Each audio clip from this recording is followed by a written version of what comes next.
Hi everyone, Dr. Manjula here. ഇന്ന് നമ്മൾ medical surgical നഴ്സിംഗിൻ്റെ ഫുൾ സിലബസ് ക്വിക്കായിട്ടൊന്ന് റിവ്യൂ ചെയ്യാം. അപ്പം നോക്കാം.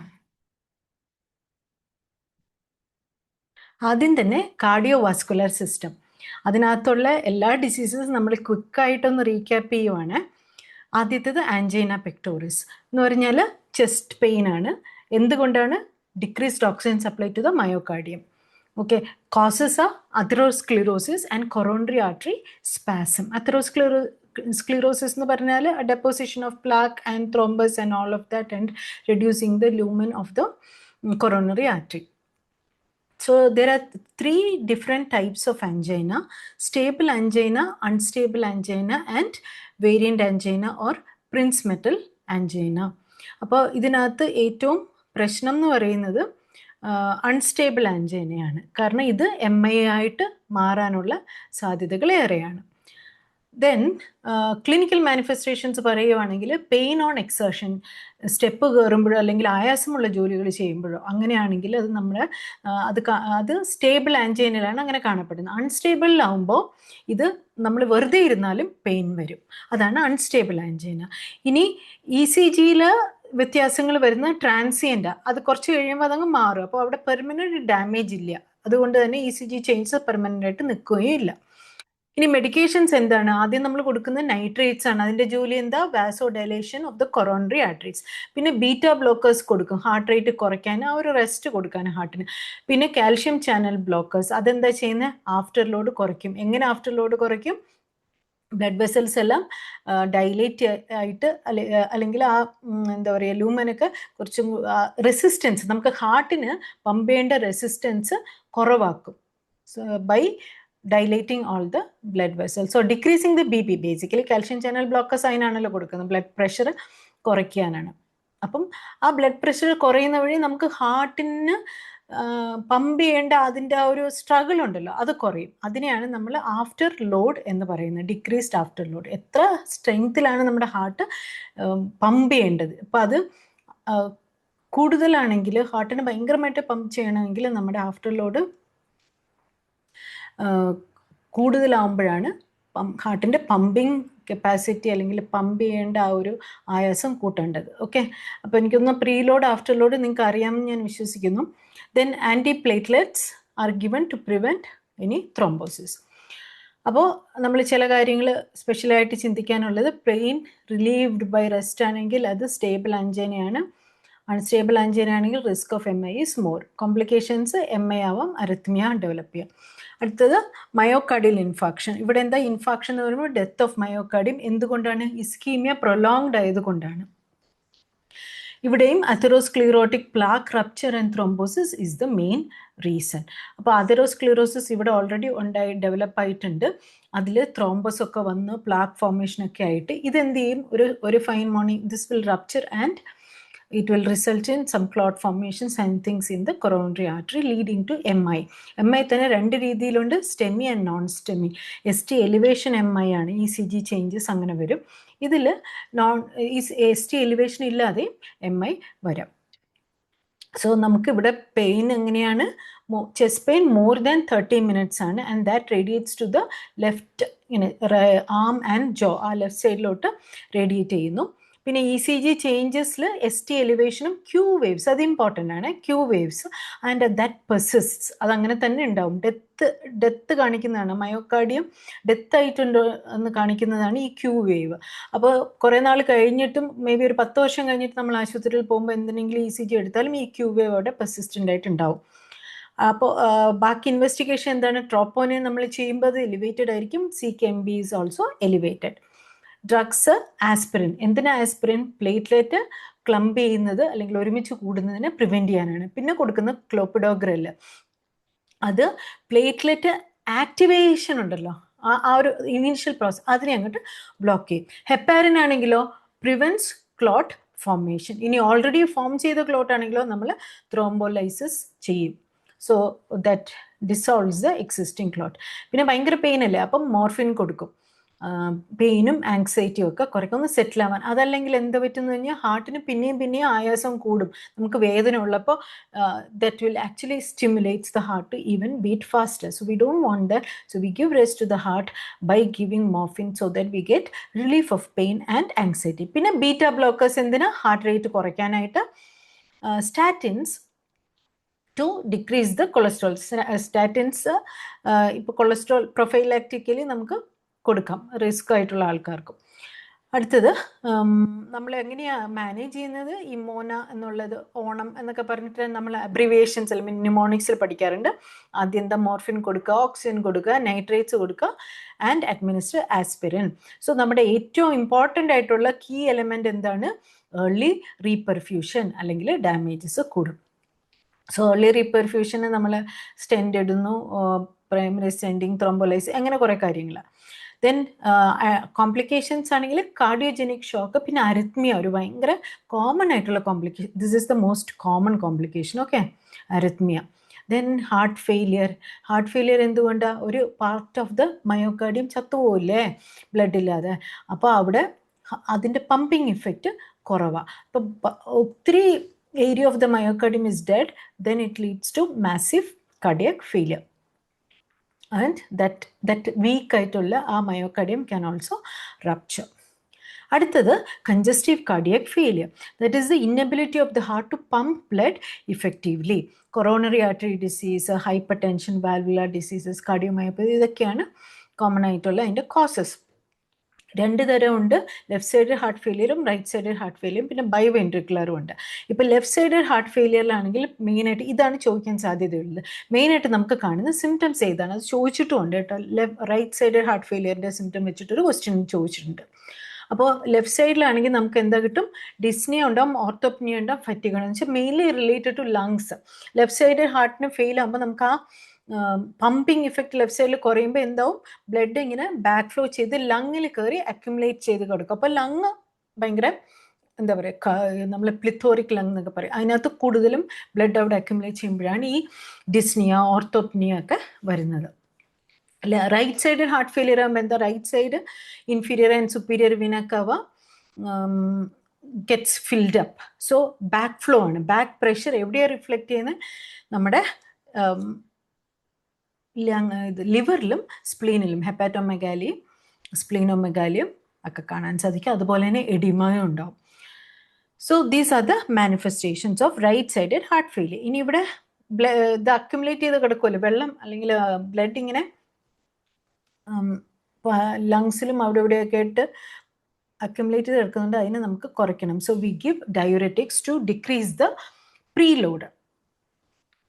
അതുപോലെ തന്നെ ACE inhibitors, that will decrease the after load. അപ്പോൾ നിങ്ങൾക്ക് ക്വസ്റ്റ്യൻ ചിലപ്പോൾ അങ്ങനെ തന്നെ ചോദിക്കാം കേട്ടോ. ACE ഇൻഹിബിറ്റേഴ്സ് എന്തിനാണ് CCF കൊടുക്കുന്നതെന്ന്. അതിൻ്റെ ജോലി എന്താണ്? ആഫ്റ്റർ ലോഡ് കുറയ്ക്കുക എന്നുള്ളതാണ്. പിന്നെ ബീറ്റ ബ്ലോക്കേഴ്സ് കൊടുക്കും ഹാർട്ട് റേറ്റ് കുറയ്ക്കാനായിട്ട്, ഹാർട്ടിനൊരു റെസ്റ്റ് കൊടുക്കാൻ വേണ്ടിയിട്ട്. പിന്നെ ഡിജോക്സിൻ്റെ ജോലി എന്താ? ഇൻക്രീസ് ദ കൺട്രാക്ടിലിറ്റി, ആ പമ്പിങ് ഇഫക്റ്റ് കൂട്ടാനാണ് ഡിജോക്സിൻ കൊടുക്കുന്നത്. Then aldosterone antagonist which will block the fluid retention and the remodelling of the heart. Heart തിരിച്ച് ഹീൽ ചെയ്ത് വരുമ്പോഴേക്കും അതിൻ്റെ രൂപവും ഭാവവും ഒക്കെ ചിലപ്പം മാറാം. അപ്പോൾ അതൊക്കെ പ്രിവെൻറ്റ് ചെയ്യാനാണ് നമ്മൾ ആൽഡോസ്റ്റിറോൺ ആൻറ്റഗോണിസ്റ്റ് കൊടുക്കുക. So it blocks the fluid retention and the remodelling. അപ്പോൾ ഇവിടെ നമ്മൾ നഴ്സസ് എന്ത് ചെയ്യണം? Daily weight monitoring is very important. അതുപോലെ സോഡിയം വാട്ടറും റെസ്ട്രിക്റ്റ് ചെയ്യുക. Complications are pulmonary oedema, renal failure and cardiogenic shock. Now coming to arrhythmias. Arrhythmias എന്ന് പറഞ്ഞാൽ അബ്നോർമൽ ഇലക്ട്രിക്കൽ കണ്ടക്ഷൻ ആണ്, കണ്ടക്ഷൻ ഇഷ്യൂസ് ആണ് അവിടെ. റീസൺസ് എന്താണ്? ഒന്ന് ഇസ്കീമിയ, അതാ MIയിലൊക്കെ കോംപ്ലിക്കേഷൻ അരിത്മിയ എന്ന് പറഞ്ഞു. സോ ഇസ്കീമിയ ഒരു റീസൺ ആണ്. പിന്നെ ഇലക്ട്രോലൈറ്റ് ഇംബാലൻസ്, എസ്പെഷ്യലി നമ്മുടെ പൊട്ടാഷ്യം ഒക്കെ കുടിക്കഴിഞ്ഞ് നേരെ ലീത്തൽ അരിത്മിയയിലോട്ട് തന്നെ അത് പോകും. Drug toxicity and MI. So അരിത്മിയ പറയുമ്പോൾ നമുക്ക് ടാക്കി അരിത്മിയ ഉണ്ട്, ബ്രാഡി അരിത്മിയ ഉണ്ട്. ടാക്കി അരിത്മിയ എന്ന് പറയുമ്പോൾ റേറ്റ് കൂടിയുള്ള അരിത്മിയ. അതിൽ നമുക്ക് ഏറ്റവും ഡേഞ്ചറസ് ആയിട്ടുള്ള ഏട്രിയൽ ഫിബ്രിലേഷൻ ആൻഡ് വെൻട്രിക്കുലർ ടാക്കിക്കാർഡിയാണ്. പിന്നെ ബ്രാഡി ആവുമ്പോൾ ലൈക്ക് നമ്മുടെ ഹാർട്ട് ബ്ലോക്ക്, അതൊക്കെ ബ്രാഡി അരിത്മിയയിലോട്ട് ലീഡ് ചെയ്യും. And premature ventricular contractions. So patients എങ്ങനെ എക്സിബിറ്റ് ചെയ്യുന്നത്? മാനിഫെസ്റ്റേഷൻസ് പാൽപിറ്റേഷൻ, നെഞ്ചിടിപ്പ്, തലകറക്കം, അതുപോലെ ECGയിൽ അബ്നോർമാലിറ്റീസ് കാണാൻ സാധിക്കും. പിന്നെ കാർഡിയാക് ഔട്ട്പുട്ട് കുറയും സിവിയർ കേസസിൽ. ഈ ഹാർട്ട് ബ്ലോക്ക് അതിലൊക്കെ എന്താ പറ്റുന്നത് വെച്ചാൽ കാർഡിയാക് ഔട്ട്പുട്ട് അങ്ങ് കുറയും. അതാണ് പ്രശ്നം. So we may have to go for a pacemaker to improve the heart rate. So drugs പറയുവാണെങ്കിൽ anti arrhythmics like amiodarone and lidocaine are given. Then beta blockers to reduce the heart rate and pacemakers in case of bradyarrhythmias. ECG monitoring is very essential. Okay.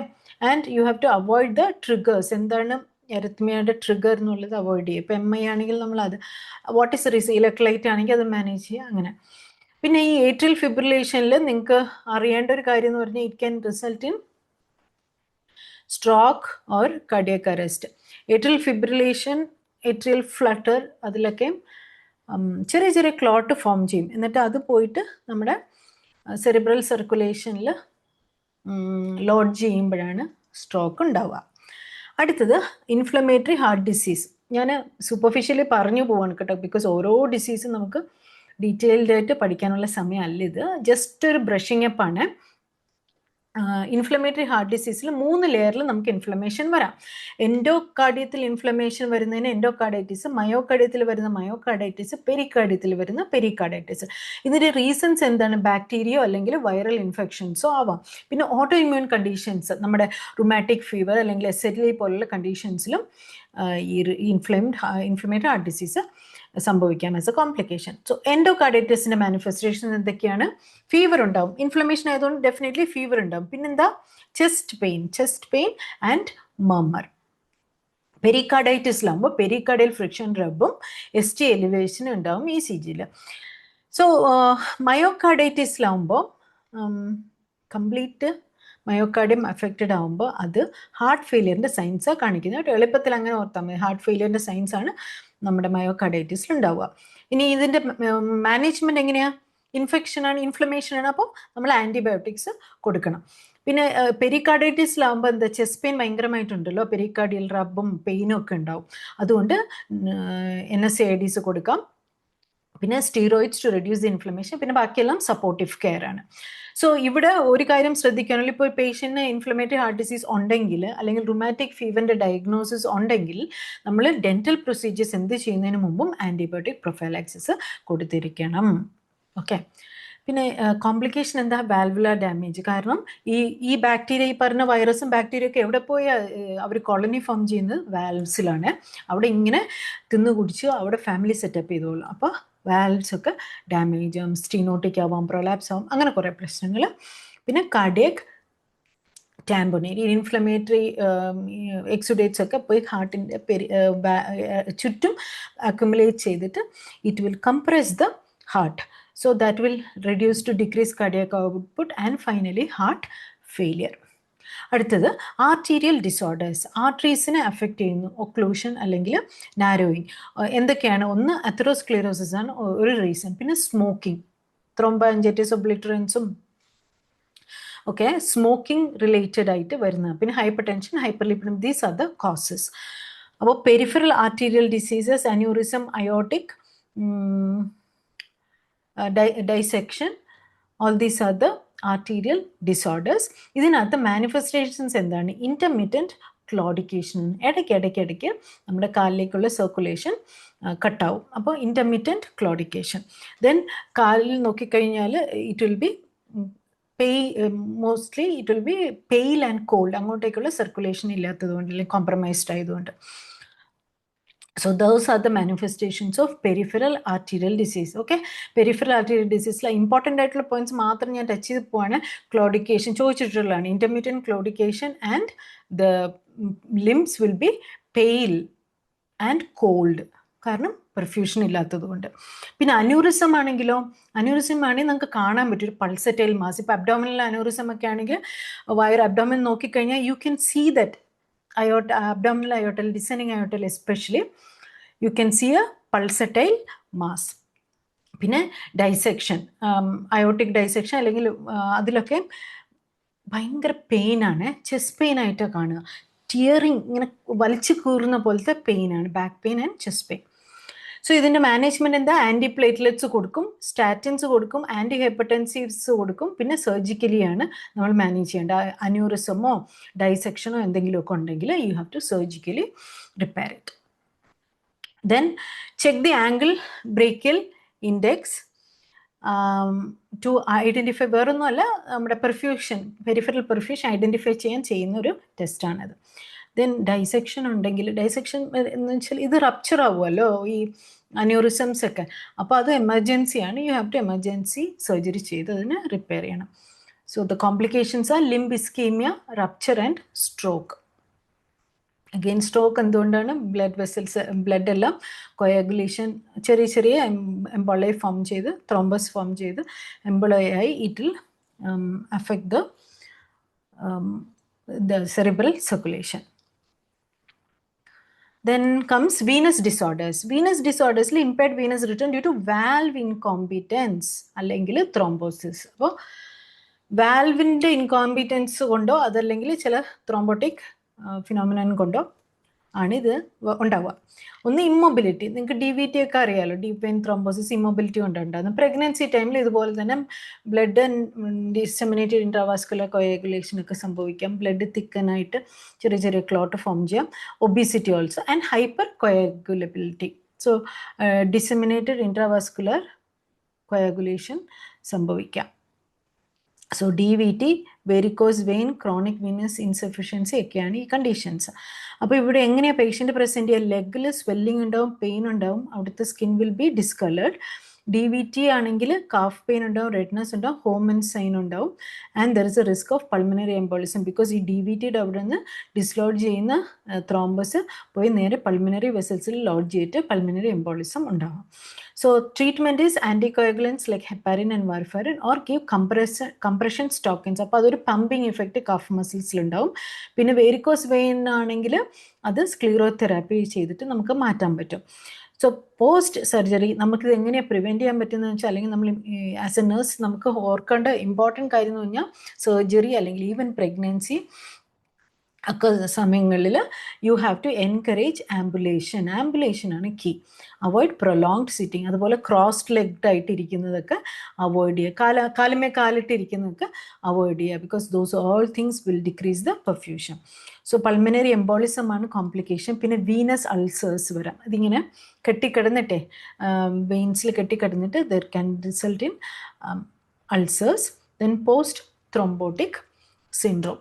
So these are the complications related to cardiovascular system.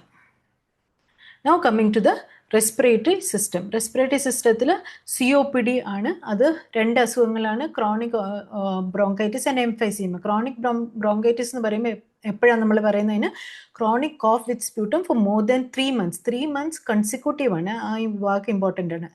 Consecutive എന്ന് പറയുന്നത് തുടർച്ചയായിട്ട് 3 മാസം. അതാണ് chronic bronchitis. ഇവിടെ bronchial walls എല്ലാം hypertrophy ആവും. And also the patients, ഇവർക്ക് ഇങ്ങനെ ഈ ഒരു വാക്ക് ഓർക്കുക, ബ്ലൂ ബ്ലോട്ടസ് എന്ന് പറഞ്ഞാൽ സൈനോസിസ് ഉണ്ട്. പിന്നെ അവർ നല്ല കാണാനായിട്ട് നല്ല ബ്ലോട്ട് ചെയ്ത പോലെ ഒബീസായിട്ടിരിക്കും. എംഫൈസീമ ആണെങ്കിലോ, എംഫൈസീമക്കാർ നല്ല തിന്നായിട്ടിരിക്കും, അവർക്ക് സൈനോസിസ് ഒന്നുമില്ല, നല്ല പിങ്കിഷ് കളറിൽ തന്നെ ഉണ്ടാവും. അതുകൊണ്ട് അവർ പിങ്ക് പഫേഴ്സ് എന്ന് പറയും. പഫർ എന്ന് പറഞ്ഞാൽ എന്താ, അവരുടെ ആ സ്ട്രഗിൾ ഉണ്ട്, ഡിസ്നി ഉണ്ട്. അപ്പം അവർ ഇങ്ങനെ ശ്വാസം വിടുന്നു. അതുകൊണ്ടാണ് അവർ പിങ്ക് പഫേഴ്സ് എന്ന് പറയുന്നത്. അപ്പം ഇവിടെയാണെങ്കിലും ആൽവിയോൾ വാൾസ് ഡിസ്ട്രോ ആയിട്ട് എയറൊക്കെ അകത്ത് ട്രാപ്പ് ആവും. ബാരൽ ചെസ്റ്റ്, ഇത് ഇമ്പോർട്ടൻ്റ് ആണ്. ബാരൽ ചെസ്റ്റ്, കുഴൽ പോലെ ഇങ്ങനെ ഇരിക്കുന്ന ചെസ്റ്റ്. പിന്നെ എന്ന് വെച്ചാൽ ആൻറ്റിറോ പോസ്റ്റീരിയറും ലാറ്ററൽ ഡയമീറ്ററും ഒരുപോലെയാണ് എന്നുള്ളതാണ് ഉദ്ദേശിച്ചത് ബാരൽ ചെസ്റ്റിൽ. So dyspnoea, thin built and tripod position, ഇതും ഇമ്പോർട്ടൻ്റ് ആണ്. ട്രൈപോഡ് പൊസിഷൻ, ആ ശ്വാസം മുട്ടുള്ളത് കാരണം അവരിങ്ങനെ ട്രൈപോഡ് പൊസിഷനിൽ ഫ്രണ്ടിലോട്ട് ലീഞ്ച് കൈ കുത്തിയിട്ടാണ് ഇരിക്കുന്നത്. അതാണ് ട്രൈപോഡ് പൊസിഷൻ. അടുത്ത ഇതൊരു ഇമ്പോർട്ടൻ്റ് ആയിട്ടുള്ള ടോപ്പിക്കാണ് റെസ്പിറേറ്ററി ഫെയിലിയർ. നമുക്ക് ഹൈപ്പോക്സിക് റെസ്പിറേറ്ററി ഫെയിലിയറും ഉണ്ട്, ഹൈപ്പർ കാപ്നിക്കും ഉണ്ട്, രണ്ടും കൂടി ചേർന്നിട്ടുള്ള മിക്സഡ് ഫെയിലിയർ ഉണ്ട്. ഹൈപ്പോക്സിക്കിൽ എന്താണ് സംഭവിക്കുന്നത്? നമ്മുടെ partial pressure of oxygen is less than 50 millimeters of mercury, like ARDS, asthma, ഇതുപോലത്തെ കണ്ടീഷനിൽ. ഇനി ഹൈപ്പർ കാപ്നിക് ആണെങ്കിൽ carbon dioxide more than 50 millimeters of mercury. ഇത് മെയിൻലി നമ്മുടെ neuromuscular problems like Guillain Barre സിൻഡ്രോമോ പിന്നെ മൈസ്തീനിയ ഗ്രേവിസോ ഇതുപോലത്തെ കണ്ടീഷൻസിലാണ് അത് കാണപ്പെടുന്നത്. ഓക്കെ, ഈ രണ്ട് ഡിഫറൻസ് മനസ്സിലാക്കിക്കൊള്ളുക. അടുത്തത് പ്ലൂറൽ കണ്ടീഷൻസ്. അതിൽ നോക്കുമ്പോൾ നമുക്ക് ന്യൂമോതൊറാക്സ്. എന്താണ്? പ്ലൂറൽ സ്പേസിൽ എയറിൻ്റെ പ്രസൻസ് ആണ്. ഇവിടെ എന്തോ പറ്റുന്ന വെച്ചാൽ അവിടെ ഒരു പോസിറ്റീവ് പ്രഷർ ഉള്ളത് കാരണം ലങ് കൊളാപ്സ് ആയി പോകും, അതാണ് പ്രോബ്ലം. പിന്നെ പ്ലൂറൽ എഫ്യൂഷൻ. പ്ലൂറൽ എഫ്യൂഷൻ എങ്ങനെ പറയും? ഇതും ക്വസ്റ്റ്യൻ ചോദിച്ചിട്ടുള്ളതാണ്. 150 മുകളിൽ ml ഫ്ലൂയിഡ് ഉണ്ടെങ്കിൽ നമ്മൾ പ്ലൂറൽ എഫ്യൂഷൻ എന്ന് പറയും. ദെൻ എംപൈമ എന്ന് പറയുന്ന പസ്സാണ് in the pleural space. Then flail chest എന്ന് പറയുന്നത് പാരഡോക്സിക്കൽ റിബ് മൂവ്മെൻറ്റ് എന്ന് വെച്ചാൽ ഇൻസ്പിറേഷൻ നമ്മൾ സാധാരണ ശ്വാസം അകത്തേക്ക് എടുക്കുമ്പോൾ നെഞ്ച് മുകളിലോട്ട് വരും അല്ലേ, ശ്വാസം വെളിയിലേക്ക് ഇടുമ്പോൾ അകത്തേക്ക് പോകും. ഇതിൻ്റെ നേരെ ഓപ്പോസിറ്റ് വരുന്നതാണ് പാരഡോക്സിക്കൽ റിബ് മൂവ്മെൻറ്റ്. ഇത് ഫ്ലെയിൽ ചെസ്റ്റിലാണ് കാണുന്നത്. ഫ്ലെയിൽ ചെസ്റ്റ് എന്ന് പറഞ്ഞാൽ റിബ് ഫ്രാക്ചറിലാണ് നമുക്കിത് കാണാൻ സാധിക്കുന്നത്. അടുത്തത് bronchial asthma. Bronchial asthma reversible ആണ്. ബ്രോങ്കോസ്പാസം ഉണ്ട്, എയർവേയിൽ ഇൻഫ്ലമേഷൻ ഉണ്ട്, എഡിമ ഉണ്ട്, ഒരുപാട് സെക്രീഷൻസ് ഉണ്ട്. പക്ഷേ ഇത് റിവേഴ്സിബിൾ ആണ്. ഈ പോയിന്റാണ് ഏറ്റവും ഇമ്പോർട്ടൻറ്റ്. ഇത് ഇറിവേഴ്സിബിൾ ആകുമ്പോഴാണ് നമ്മൾ COPD എന്ന് പറയുന്നത്. ബാക്കി എല്ലാ മാനിഫെസ്റ്റേഷൻസും ഒരുപോലെ തന്നെയാണ്. സോ സിംറ്റംസ് എന്തൊക്കെയാണ്? കോഫ് ഉണ്ട്, വീസ് ഉണ്ട്, ഡിസ്നിയ ഉണ്ട്, ഹൈപ്പർ ഇൻഫ്ലേറ്റഡ് ലങ്സ് ഉണ്ട്. ഇനി ആസ്തമയുടെ ട്രീറ്റ്മെൻറ്റ് ഓക്സിജൻ, അത് ഇപ്പം നമ്മൾ സാധാരണ 5 liters ആണെങ്കിൽ COPD ഉള്ളവർക്ക് 2 liters വേണം കൊടുക്കാൻ. Mast cell stabilisers like cromolyn inflammations ഒക്കെ കുറയ്ക്കാൻ. പിന്നെ ല്യൂക്കോട്രിൻ മോഡിഫയേഴ്സ്, മോണ്ടെല്ലോകാസ്റ്റ് പോലുള്ള drugs, anticholinergics, ipratropium and beta-2 agonist like salbutamol. So these are the drugs. Then അടുത്ത disease ARDS, adult acute respiratory distress syndrome. It is also called as non-cardiogenic pulmonary edema. Shock lung, wet lung എന്നൊക്കെ ഉള്ള ടേംസും alternatively use ചെയ്യാം. So here what happens, ഇവിടെ നമുക്ക് എന്തോ ഒരു lung injury, for some reason there is a lung injury എന്ന് വെച്ചാൽ ചിലപ്പം ബേൺസ് ആയിരിക്കും, എന്തെങ്കിലും കെമിക്കൽ അകത്തോട്ട് ആസ്പിറേറ്റ് ചെയ്താണ്. Some lung injury will cause inflammation of the lung tissue and that will lead to loss of surfactant and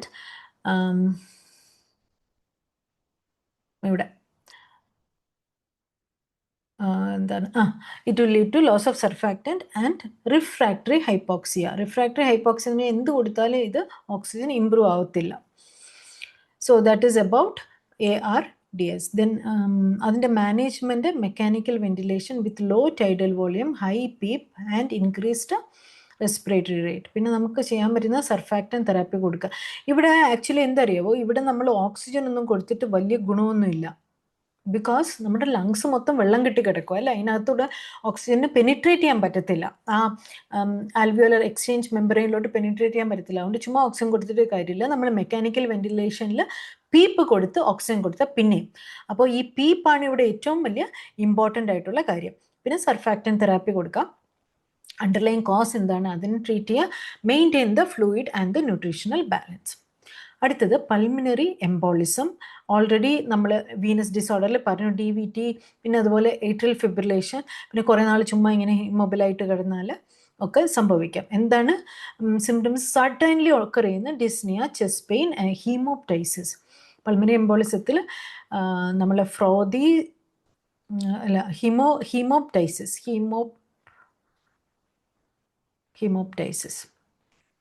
okay, അതാണ് important ആയിട്ട്. പിന്നെ cyanosis. So how do you diagnose? ഇത് ഇമ്പോർട്ടൻ്റ് ആണ്. D ഡൈമറാണ് gold standard. Pulmonary angiography ചെയ്യാം. Treatment is heparin to dissolve it the embolus, oxygen and IVC filter. Inferior vena കവയിൽ ഒരു filter ഘടിപ്പിച്ച് കഴിഞ്ഞാൽ താഴെ നിന്ന് വരുന്ന എംബോളൊക്കെ അതിനകത്ത് ട്രാപ്പാവും, മുകളിലോട്ട് ലങ്സിലോട്ട് കയറത്തില്ല. ദെൻ ഇൻ്റർകോസ്റ്റൽ ഡ്രെയിനേജ് ഒരു ഇമ്പോർട്ടൻ്റ് ഏരിയ ആണ്. എന്നുവെച്ചാൽ ന്യൂമോതൊറാക്സും ഹീമോതൊറാക്സിലുമാണ് നമ്മളിത് ഇടുന്നത്. ന്യൂമോതൊറാക്സ് ഉള്ളവർക്ക് നമ്മൾ എവിടെ ഇടും? Second intercostal space. ഹീമോതൊറാക്സ് ഉള്ളവർക്ക് 6th ഇൻ്റർകോസ്റ്റൽ സ്പേസ് ഇമ്പോർട്ടൻ്റ് ആണ്. പിന്നെ ഇനി ഇതിൽ ഈ ഡ്രെയിനേജിൽ നോ അല്ലെങ്കിൽ ആ ട്യൂബിങ്സിൽ കിങ്ക് എന്ന് വെച്ചാൽ മടക്ക് ചതവൊന്നും ഇല്ലാതെ നമ്മൾ നോക്കണം. പിന്നെ വാട്ടർ സീൽ എപ്പോഴും താഴെ ചെസ്റ്റിൻ്റെ ലെവലിന് താഴെ വെക്കണം. Observe four ടൈഡലിംഗ്. ടൈഡലിംഗ് എന്ന് പറഞ്ഞാൽ എന്താ, ഇൻസ്പിറേഷൻ എക്സ്പിറേഷൻ ടൈമിൽ ഇതിനകത്തുള്ള വാട്ടർ, ആ ട്യൂബ് ഉണ്ടല്ലോ, ട്യൂബിനകത്തുള്ള വാട്ടർ ലെവൽസ് ഫ്ലക്ച്വേറ്റ് ചെയ്യുന്നതാണ് ടൈഡലിംഗ് എന്ന് പറയുന്നത്. അതുണ്ടായിരിക്കണം, എന്നാൽ മാത്രമേ എയർ ഇത് കറക്റ്റായിട്ട് ഫങ്ഷൻ ചെയ്യുന്നുള്ളൂ എന്ന് നമുക്ക് മനസ്സിലാക്കാൻ പറ്റുള്ളൂ. ദെൻ ക്രെപ്പിറ്റസ്. ക്രെപ്പിറ്റസ് എന്ന് പറഞ്ഞാൽ എന്താണ്, നമ്മൾ ഓസ്കൾട്ടേറ്റ് ചെയ്യുമ്പം ഈ എയർ ലീക്ക് ഉണ്ടെങ്കിൽ നമുക്ക്, അല്ലെങ്കിൽ സബ്ക്യൂട്ടേനിയസ് സ്പേസിലോട്ട് എയർ ലീക്കേജ് ഉണ്ടെങ്കിൽ നമുക്ക് ഈ സൗണ്ട് കേൾക്കാൻ പറ്റും. അത് പാടില്ല. ദെൻ എപ്പോഴും ട്രാൻസ്ഫർ ചെയ്യുമ്പോൾ ആ ട്യൂബ്സ് ക്ലാം ചെയ്യണം. പിന്നെ ഇതെല്ലാം ICD റിമൂവ് ചെയ്ത് കഴിഞ്ഞിട്ട് ഒരു നന്നായിട്ട് പാക്ക് ചെയ്യണം, ഒരു പെട്രോളിയം ഗോസ് വെച്ചിട്ട്, so that no air enters inside. Next coming to ventilator. Ventilator settings ഓർത്തിരിക്കേണ്ടതാണ്. ടൈഡൽ വോളിയം നമ്മൾ എപ്പോഴും 8 to 10 ml per kg ആണ് കാൽക്കുലേറ്റ് ചെയ്ത് വെക്കുന്നത്. റേറ്റ് 12 to 16 വെക്കും. FiO2 40 to 100 വെക്കും. പീപ്പ് 5 വെക്കും. Inspiration expiration ratio 1:2. ഇത് നോർമൽ സെറ്റിങ്സ് വെക്കുന്നത്. പിന്നെ പേഷ്യൻ്റ് കണ്ടീഷൻ അനുസരിച്ച് നമ്മൾ മാറ്റിക്കൊണ്ടിരിക്കും. ഇനി നമുക്ക് വെന്റിലേഷൻ മോഡ്സ് ഒന്ന് നോക്കാം. ഇത് CME മോഡിൽ മെഷീനാണ് കംപ്ലീറ്റ് ആയിട്ട് കൺട്രോൾഡ് മോഡാണിത്. കംപ്ലീറ്റ് എന്ന് വെച്ചാൽ നമ്മുടെ ഒരു പേഷ്യൻറ്റിൻ്റെ ഒരു എഫർട്ട് അതിനകത്തില്ല, മെഷീൻ്റെ തന്നെയാണ്, കംപ്ലീറ്റ് മെഷീൻ കൺട്രോളാണ്. SIMVയിലാണെങ്കിൽ ഇതൊരു വീനിങ് മോഡ് കൂടിയാണ്. ഇവിടെ പേഷ്യൻറ്റിൻ്റെയും വെന്റിലേറ്ററിൻ്റെയും കൂടെ ഒരു രണ്ടും അങ്ങോട്ടും ഇങ്ങോട്ടും സപ്പോർട്ട് ചെയ്തിരിക്കുന്നത്. അപ്പോൾ പേഷ്യൻറ്റിന് 4 ബ്രത്തേ ഉള്ളൂവെങ്കിൽ ബാക്കി പിന്നെ ഒരു 8 എണ്ണം നമ്മുടെ മെക്കാനിക്കൽ വെന്റിലേറ്റർ കൊടുക്കും. അങ്ങനെ ഒരു 12 ബ്രെത്ത്സ് ഒക്കെ ആയിട്ട് നിർത്തും. സോ അതാണ് രണ്ടും കൂടി ചേർന്നിട്ടുള്ളതാണ് SIMV മോഡിൽ കൊടുക്കുന്നത്. പിന്നെ അത് വീനിങ് മോഡാണ്. പീപ്പ് എന്ന് പറയുന്നത് എന്താ, നമ്മളൊരു പോസിറ്റീവ് ആൻഡ് എക്സ്പിറേറ്ററി പ്രഷർ കൊടുക്കും, so that the alveolar remains open. Then continuous positive airway pressure ആണെങ്കിൽ completely positive throughout the respiratory cycle, inspiratory എക്സ്പിറേറ്ററിൽ നമ്മൾ എപ്പോഴും ഒരു പോസിറ്റീവ് പ്രഷർ കൊടുത്തുകൊണ്ടേയിരിക്കും എയർവേയിൽ. Coming to the ventilatory complications, ഒന്ന് ബാരോട്രോമ. പ്രഷർ നമ്മൾ വെച്ചിരിക്കുന്ന സെറ്റിങ്സ് കൂടുതലാണെങ്കിൽ ആ പ്രഷറിൽ റപ്ചർ ആവും ആൽവിയോലെ. പിന്നെ അതുപോലെ തന്നെ ഈ പ്രഷർ കാരണം നമ്മുടെ ഹാർട്ട് ഇതിനിടയിൽ കംപ്രസ് ആയി പോകുന്നത് കാരണം കാർഡിയക് ഔട്ട്പുട്ട് കുറയും. അതുപോലെ പെർഫ്യൂഷൻ, കാർഡിയക് ഔട്ട്പുട്ട് കുറയുമ്പോൾ ഒബ്വിയസ്ലി പെർഫ്യൂഷൻ കുറയും. കിഡ്നി പെർഫ്യൂഷൻ കുറയുമ്പോൾ ഒളിഗോറിയ വരുന്നു. പിന്നെ stress ulcers. Oxygen toxicity, if it is more than 60% FiO2 for more than 48 hours, if you give, it will lead to oxygen toxicity. Then absorption atelectasis, collapse of the lungs, and ventilator associated pneumonia. അത് usually 48 to 72 hours after intubation ആണ് കണ്ടുവരുന്നത്. So ഇത് mechanical വെന്റിലേറ്ററിലുള്ളവർക്ക് ഇത് വളരെ important ആണ്. Deep breathing, കോഫിങ്, turning exercises, pursed lip breathing once it is removed. Then incentive spirometry, ഇതൊക്കെ chest physiotherapy ഇതിനകത്ത് വരുന്നതാണ്. So this is very important for COPD patients, asthma, pneumonia അങ്ങനെയൊക്കെയുള്ള. സോ മെക്കാനിക്കൽ വെന്റിലേറ്ററിലുള്ളവർക്ക് നമുക്ക് percussion, vibration, postural drainage use ചെയ്യാം. So that is about today's session. So we'll stop here. Thank you very much.